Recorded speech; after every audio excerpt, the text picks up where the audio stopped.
பார்க்குறது வந்து orchid flowers. இந்த ஆர்கிட் ஃப்ளவர்ஸுக்கு தனியாக தண்ணி ஊற்றணும்னு அவசியம் இல்லை. இது வந்து அட்மாஸ்பேரிக் ஏரில் இருக்க ஈரப்பதத்தையே உறிஞ்சி அதுவே வளரும். இது வந்து பொக்கேயில் வாங்கினீங்கன்னா பயங்கர எக்ஸ்பென்சிவான ஒன்று. Most expensive orchid flowers. இந்த பொக்கேலாம் பார்த்தீங்கன்னா பயங்கர காஸ்ட்லியான பொக்கேஸ்.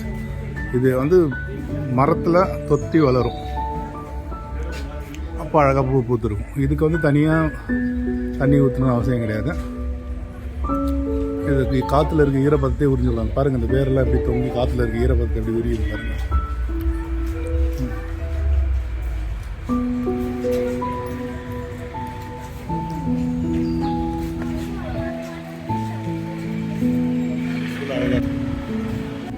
எல்லாமே ஆர்கிட்ஸ், எக்ஸ்பென்சிவ் ஆர்கிட் ஃப்ளவர்ஸ்.